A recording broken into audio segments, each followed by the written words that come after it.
This is Off Track. All right, guys, this is the third attempt at starting this chat. So we've already gone over everything. We can pretty much say goodbye and call it a day. We've covered all the bases. But no, I was admiring your hat. We were admiring your hat earlier, and we weren't sure if it was at a blurry image when you first popped up, if it was a Michael Jordan hat or a Josef Newgarden hat. But it looks like it's a Newgarden hat. You could also make an argument that it's a Michael Jackson hat. Oh my God, he's a moonwalking Michael Jackson. It's a little bit like he looks like he's moonwalking. Yeah, that is impressive. My favorite thing is you guys asked about it. I love that. Goal achieved. So where can people go and buy this Josef Newgarden hat? Basically on my site. You know, we got a great store up now. We put a lot of work into it. It actually has been really fun this offseason. We got some new stuff coming that's going to roll out very soon before St. Pete. So if you just go to my website, josefnewgarden.com, you'll find a store there. And like I said, we got some really exciting stuff for the year. It's been fun to deep dive into it and, be proud of it. Like we've been very involved, like my whole team and my wife, Ashley. So it's been a fun project this offseason. When is Coda getting his own clothing line? That'll be up to him. He's gonna decide his own destiny, which is what's really fun. He's so young now, and obviously he's growing quickly. But the older I got, the more I loved, making mistakes and deciding my path, whatever it was. And I'm excited for him to go through that, and he's gonna find out what he likes and what he wants to do, and he's gonna make mistakes. And it's really cool to think about, because the older I've gotten, the more I've appreciated making missteps or doing this or doing that. And I'm certainly not going to pressure him into anything. So it's going to be fun. I know we didn't mean to get into talking about kids, but it's been an interesting lens to look through the last couple I'm years. all for it. Yeah, he's got one. But so has he shown any interest in motorsports yet? Like I see these videos Pagano's posting. He's got his kid doing multi-surface, different grip level go-karting skill tricks, in his garage and stuff. Has there been any interest on the motorsport side yet? Definitely. But similar to myself, I didn't really start until I was 13, and the last thing I want to do is rush stuff. I just want him to be, I want him to be a kid and to kind of enjoy. It sounds silly, but enjoy running around the yard and chasing our dog Axel and silly stuff like that. Jumping in a ball pit. He loves racing. You're not going to joss for stopping it and just leave him at a gas station if he doesn't do well?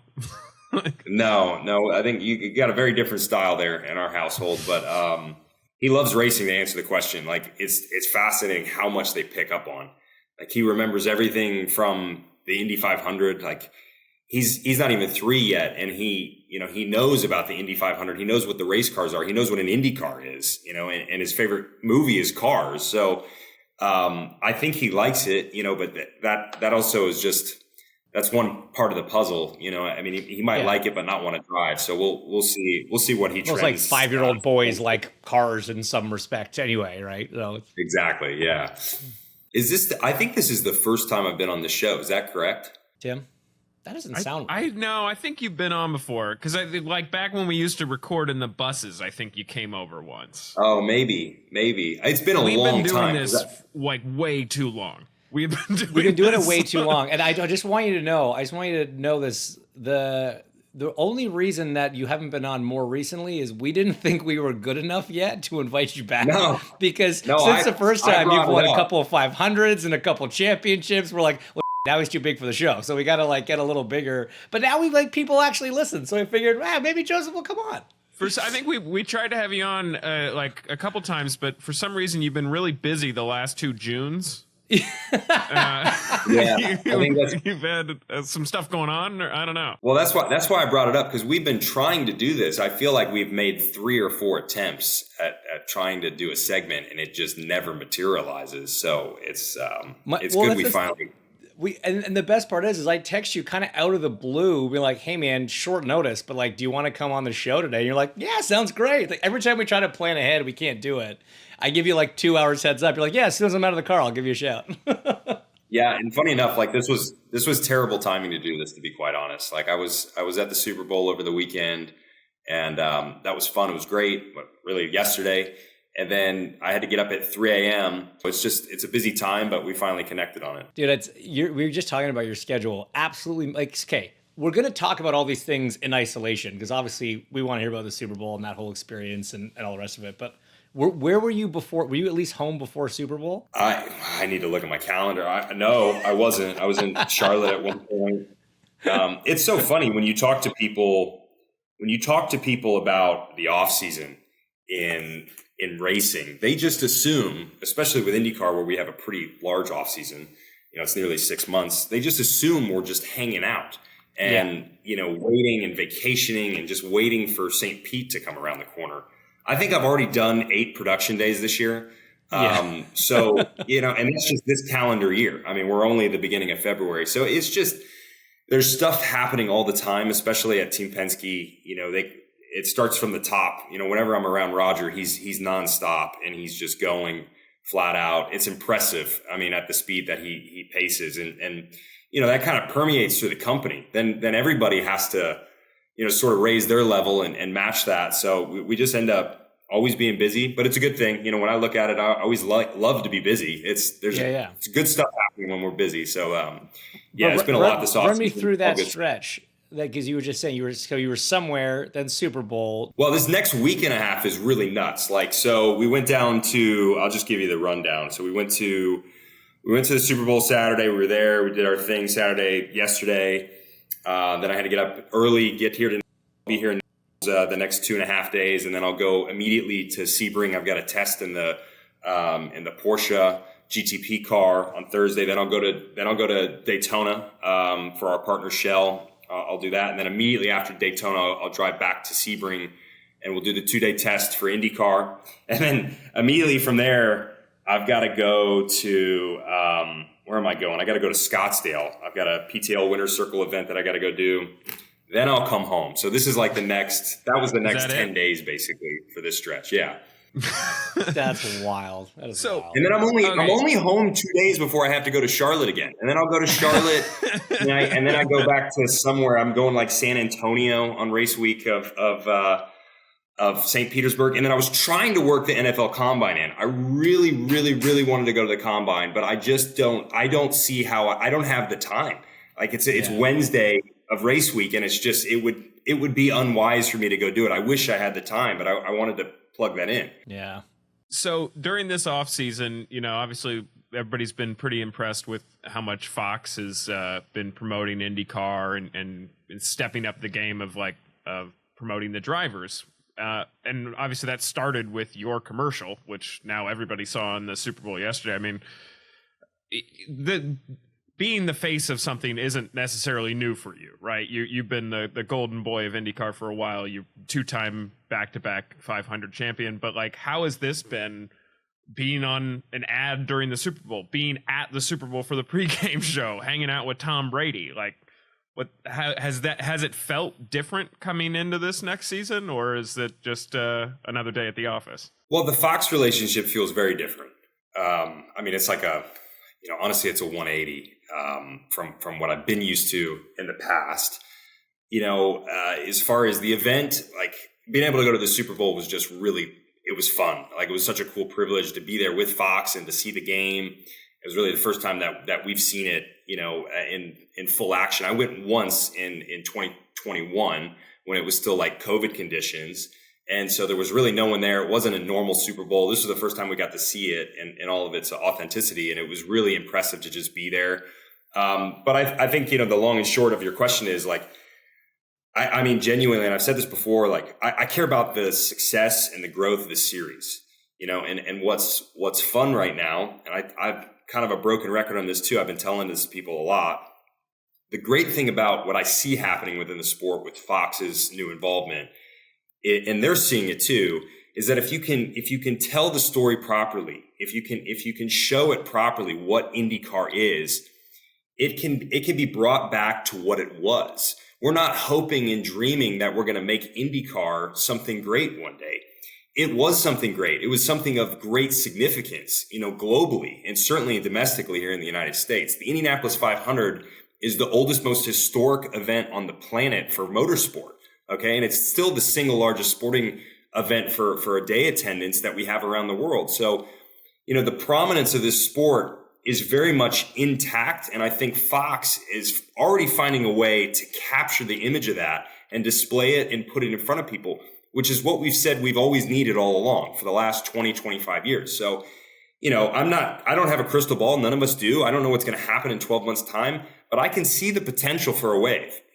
We don't have a wave right now, but I can see the potential of it. And I really believe, that we can be in a very different spot in, 8 months time from now. So it's super exciting to be involved in it. You can feel it with everybody that's in the mix. I am not one to argue with a guy like Tom Brady that often. I try to avoid, getting into skirmishes with people that have that level of success, but I'm going to disagree. I think you are that good looking. So I look, everybody's seen the commercials. Everybody, they're awesome. Like everybody loves them. They're all great. They're all amazing. I want to know about the filming it. Like, did you enjoy filming it? Like, what was that process like? Because that's, look, my wife's in that world, so I understand this stuff. I look at that commercial, I'm like, man, that's high production value. That's not a quick shoot. Like, that's so many different sets and so many different things. Like, how long did it take? Like, when did you do? Like, just kind of walk us through actually filming. How did it compare to filming that one off-season video we all did at Marco's house? People have to do a deep dive in the library to find that one. But the YouTubes. Yeah, it's out there. The internet does not forget. But so to give you the rundown on the Fox deal, it's impressive the way they operate. Like very, very impressive. I'm going to give you genuine praise. This is, of course, it's a new exciting time. We're all excited to be partnered with Fox. We feel like they get us. We feel like they're going to, deliver. They're already delivering in such a huge way. But their team has been incredible to meet and to get to know and to work with. I mean, every individual. I haven't met an individual yet that I've kind of disliked. I mean, it's just been super easy and fluid to work with everybody. The fun thing is we are working with. I don't really know that they have a B team. If they do, I've not seen anybody on it. They have one team. Yeah. The people that part of the reason some of this stuff's been so, sorry to interject, but I think this is a fact because I figured this out. Part of the reason that some things have been kind of delayed in getting the IndyCar thing going is because Fox has the Clash, Fox had the Super Bowl, Fox has Daytona 500 coming up, and it's the same group that does pretty much all of this stuff. So we are working with the A lineup. It's incredible. I mean, I'm just now realizing that and that's why I said it kind of, half questioning. I didn't know either. I'm like, I know we're working with the A team here. I don't know that they have a B team. And I think you're right. They don't. They do everything. And it's the same group that does it all. I mean, even at the Super Bowl here, half the people we were working with in Indianapolis, they were here shooting the Super Bowl. And, the biggest event that they have domestically and certainly around the world, it was the same people that we were working with, same creatives, same helpers. Everybody was lovely. I mean, they're just so great to work with. You know what's amazing too is when you meet people that work for Fox Sports, they love working for Fox Sports because Fox, they're not scared to spend capital and to really put effort into the show and the way the audience is going to receive things. I mean, they truly care about innovating and trying to, provide the resources to their people to do a great job. And it's palpable when you talk to any of them, they know that, they recognize it, and they love being a part of it. So we're just now getting to experience that as a new plugin for them with this new product, that IndyCar that they're going to be pushing. And so you ask about this production day, it was sort of next level. I mean, I don't think there's a difference between stepping on a $100 million movie set and what we were doing. You're not going to know the difference. It's the same type of people. It's the same process. It's all the same. Everything on the post that you're seeing that they're creating these videos out of. I mean, this is what you would do on a high level production for a movie, for a cinematic release. So it's just been, I mean, it's so cool. And, obviously there's some fun to that. I care about the growth of the sport. I care about the history, the legacy, and bringing it back to what it used to be. And it needs to be, in good hands. And I feel like we're in the best hands we can be right now. Which your commercial was like this funny montage of all these different versions of Josef Newgarden, right? Which one was your favorite one? Of the commercials or of the montage? No, of your montage, which Josef was your favorite Josef? Because I got mine, and I'm curious what yours was. Well, I will tell you the real story on this. So first off, this director, Jack, that shot this, he's a young guy. I mean, I don't know how old Jack is. I think Jack's 28. And he's like, he's like a kind of like a gunslinger in his industry. He's like, I want to do this. I'm doing this, that. He's working on rap videos. And I loved this guy. Like, he was amazing. And he had to be really fluid. He did just, and it's more than just Jack. It was his whole team. But they had to be really fluid. We only shot for like 7 hours. That's all. That's the time window that I had. You shot that whole thing in 7 hours? 7 hours. So it was like really run and gun. You had to be like quick and okay. But we spent the majority of the time on this gasoline cologne ad, because Jack and I got in there and we just started joking around with this thing. And I'm like, Jack, we started doing it. And I couldn't stop breaking. I'm like, this is so funny. I was like, Jack, we could make a whole extra piece on just this. Like, we'll make a whole segment. And Jack was for it. Jack, we were getting pushed by the producers. They were like, hey, we have to move. And we were like going 30 minutes over on the set. Jack and me were like, we'll just try this. So we have so much in the can that we could make a whole production and video out of this cologne set. So that was my favorite part. And just the fact that they're willing to do that. I mean, I think we might pull something from it at some point, to be honest with you. That would be good. Dude, my favorite was the ping pong. Yeah. And the look. The look. Like, the comedic timing in your look to the camera with the blindfold on and the ping pong, I died. It was so well done. The whole thing was so funny. Oh, this is gonna be extremely arrogant of me, but this is why it was fun working with Jack, because like, he would let me do that. I mean, how it is when we're on a set together or something, there's things that just feel right or natural. And you're like, can we just try this? We're going to take 5 takes. Let's just try this.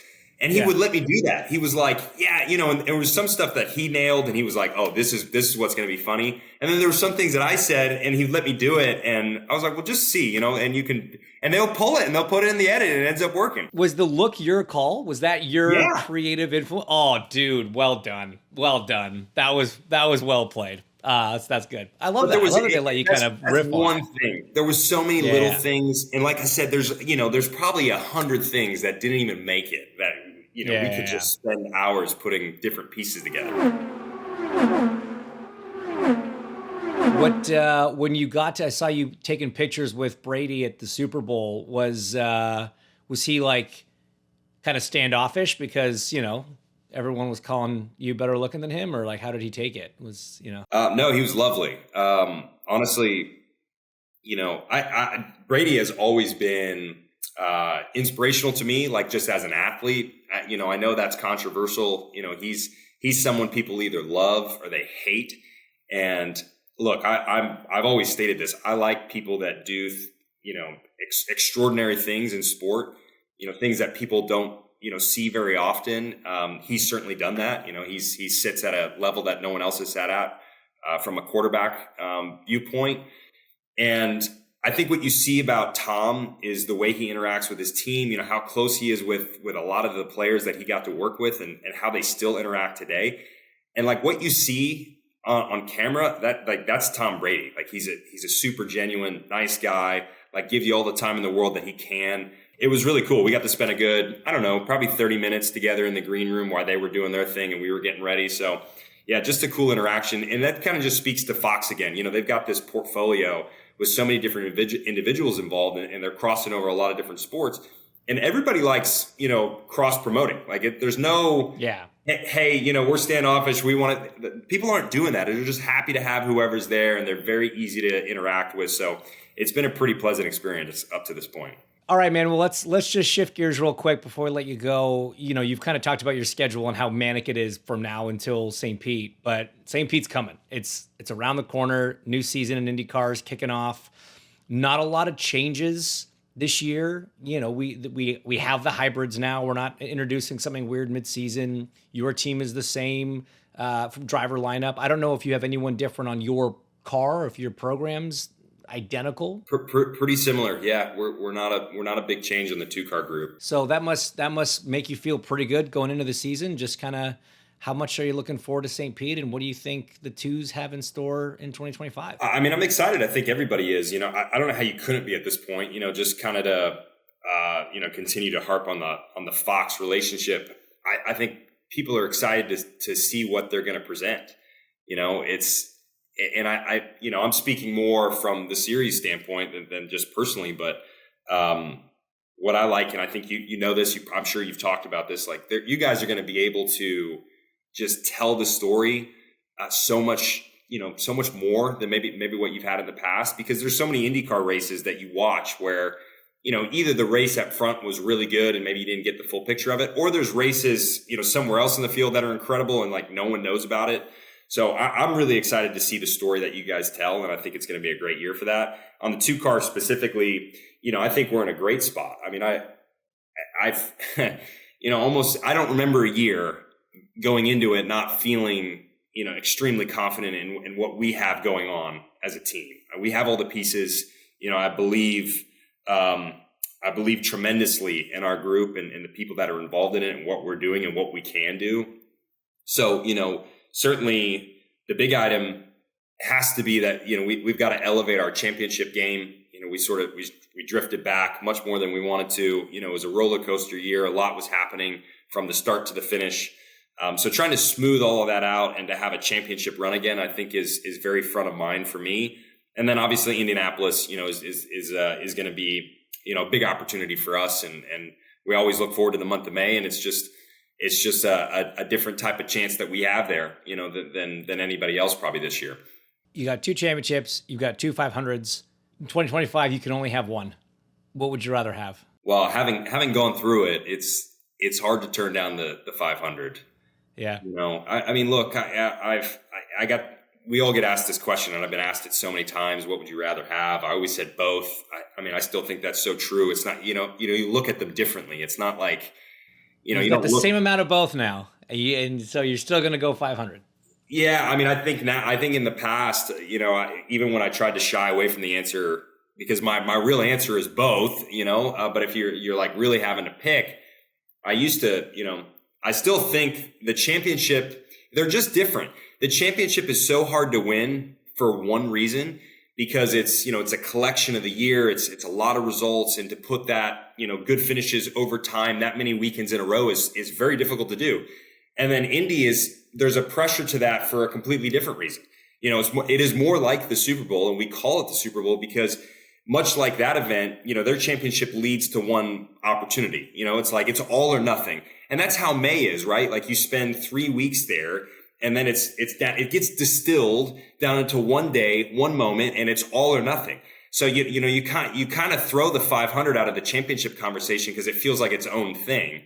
So they're just very different. They're both difficult to win for different reasons. But as far as the history, the magnitude, having seen it and felt it, there's just nothing that compares to the Indy 500. I mean, it's on a level unlike anything else. Knowing statistically speaking, you're a numbers guy, you're a smart guy, right? Knowing statistically speaking that 3 in a row is like unheard of, unprecedented, insane. Do you almost go into May this year being like, yeah, look, it takes a million things, a confluence of the team, of luck, of this, of that, of everything coming together to win this thing once. To win it twice in a row is all that to an exponential degree. To win it 3 times is like, it's not impossible, but it's like getting closer to impossible than just winning it once, right? So do you almost go into May like with less pressure, thinking, well, I mean, look, what are the chances? Or is it, no, we've done it twice. We know how to do it. We did it this way. We did it that way. Let's go. Yeah, I mean, this is a genuine answer. I don't know that it changes. If I'm going to trend one way, it's less pressure. I mean, when I look at it for face value, we don't have anything to prove to anybody. Yeah, like that first one probably takes a ton of pressure off right from the get-go, right? Oh, you're like the first one is like relief. The second one is just pure excitement, and it's like it's like the cherry. It's an exclamation point too, right? Because it's like that wasn't a fluke. 100%. So now you come back and you're like, we don't have anything to prove. It feels like a lot less pressure. and that's at face value. But then, genuinely, you still go there and it feels the same as always. It's more than just, it's more than just me. Of course, I want to win it 3 times, but it's the same deal at Indy. You're there as a team together for a long stretch, especially our guys who don't live in state. So for sure. They've been there 3 weeks. They're kind of homesick. The season's already getting kind of intense at that point. And like you want to win it together, and like you don't want to let anybody else down. So it's a real team feeling to it. And so that pressure, is still going to be there regardless of, we won it twice and it doesn't matter if we win it again or not. You still have the pressure of wanting to perform together as a team, after all that work. So yeah, it's just it's like of two minds, I guess is the only way I can think of it. It's less pressure when you think about what could be and the 3-peat and whatever, but it's also just the same thing. It's like, you got to go into Indy and approach it the same way. And like, we're just going to go there and have fast cars, hopefully, and try and be up front. And, we want to be in position. And if we can make it happen, like, I'm going to go for it. It's going to be the same as last year and the year prior. For sure. Well, it's going to be exciting, man. I lied through my teeth. I have one other thing I want to discuss if you have another minute, because I saw this online and it's very fascinating to me. Hyrox. Dude, holy that's intense. Please explain to the people listening if they don't know. I'm looking by Tim's face. He has no idea what we're talking about. Explain Hyrox, how you got interested in it, and then like you actually competed, right? Like you competed in something. Yeah, you have no idea. I'm so invested. I love it. I know. I can tell. I know you. Like when you click into something, and you could see in those posts, like you were all in on this. I mean, we could talk for an hour about this. So to try and give us the Cole's notes. Yeah. Yeah. I learned about this 2 months ago. So beginning of December, I got a buddy in Nashville, Andrew East, and he invited me into this group. There's this group called Dadder Days, and it's all these dads that do basically CrossFit, and they do a CrossFit, like a weekly CrossFit together at 5 a.m. every Saturday.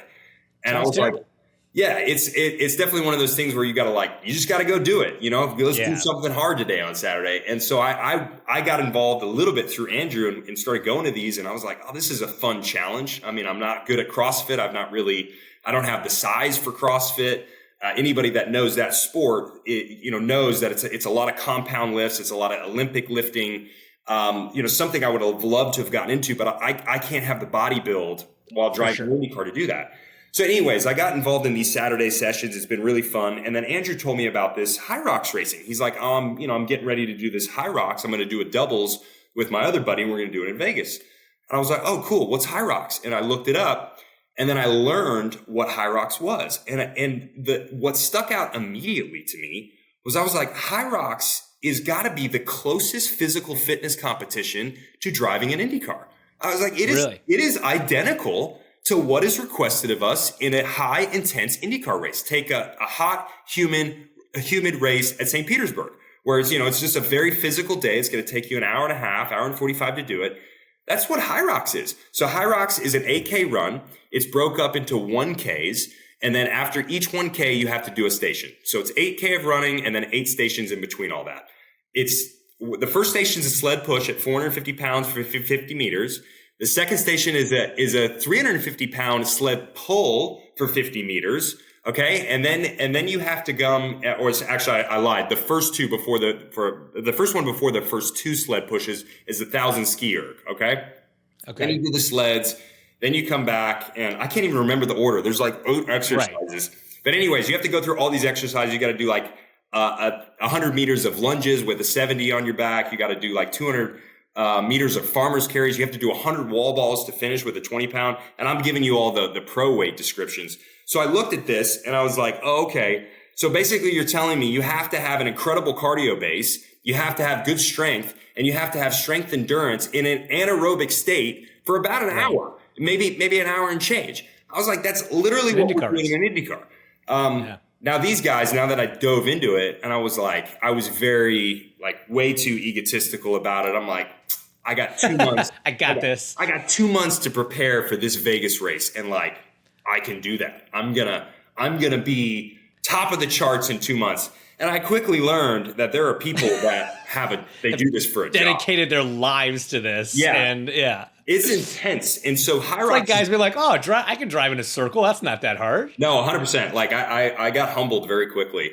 So I went and did it in Vegas. I was like, I actually knew because I do simulations, which is what people do to kind of figure out where they are to test themselves pacing wise.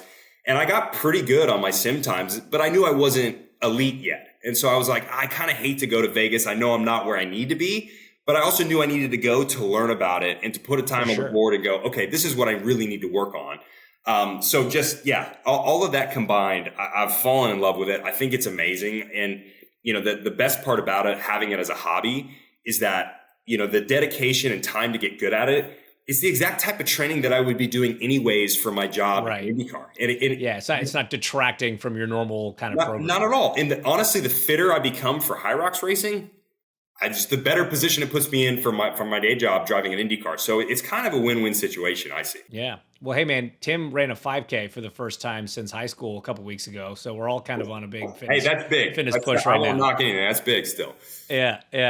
Hey buddy, look, that's awesome. I love hearing the passion. You can just see like your whole vibe just like notched up 2 levels when we started talking about that. It's always fun kind of going after something that's like new to you and a new passion. And I imagine you're going to go back. Like I'm going to be disappointed if other drivers don't get into it because it's honestly, it's very applicable. It's super fun. It doesn't change. The formula is the same. It is a race that you can measure and improve on. So I'm going to be disappointed if other people don't get involved. Did you do better or worse than you were expecting going into Vegas? Like I know you figured you weren't. Yeah. Yeah, I did much worse, but it's a long backstory. I mean, the long and short of my performance was I wasn't running a lot. And so, what I quickly learned about Hyrox racing is you got to be a really good runner.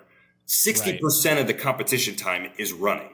Right. So, and you start looking it's only a K at a time, but it's 8 of them over the thing. So you got to be good. Yeah. You start looking at the elite level guys and what they can do for a 10K distance.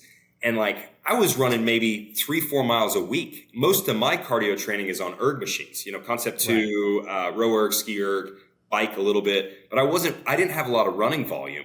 So I tried to go 0 to 100 on running volume, which anybody that runs or knows about running, that is like, that's a hard no. You're not supposed to do that. Yeah. You're supposed to incrementally increase your mileage. And so I tried to go like 0, no mileage to 25 miles a week. I ended up getting an Achilles issue. And then that was part of my problem in Vegas. I didn't do bad. I ran a 74 minutes, which the average time in the pro class is like an hour 30. But, the elite guys, they're going to be just sub 60. So, I was simming somewhere around 64, 65 minutes. And then I was well short of that in the race by the time I got to Vegas. So like I said, I wasn't prepared where I needed to be, but I'm glad I went and did it because it showed me how it worked and what I need to work on. Yeah. Feel super excited. I'm just excited to see what your next time is going to be because I know you're going to probably shave 14 minutes off that time. Oh, I'm not stopping. Like I'm just. I know you're not. I can tell. All right, buddy. Well, hey, look, really, really appreciate you coming on, chatting with us. Congrats on everything, Super Bowl and Fox commercial. Congrats on Hyrox and finding a new obsession. And best of luck with all the stuff in the interim before we get to St. Pete. And very much looking forward to seeing you back in action at St. Pete, bud. Thanks, fellas. See you soon. This has been Off Track with Hinch and Rossi. Off Track is part of the SiriusXM Sports Podcast Network. If you enjoyed this episode and want to hear more, please give a 5-star rating and leave a review. Subscribe today wherever you stream your podcasts. We are at Ask Off Track on Twitter and Instagram. And if you want to follow us on Twitter, we're at Hinchtown and at Alexander Rossi. If you want to follow Tim, though we have no idea why you would, he's at the Tim Durham on Twitter. Find us on YouTube and subscribe to our channel for exclusive video content. Off Track is produced by Tim Durham, and by that we mean Tim.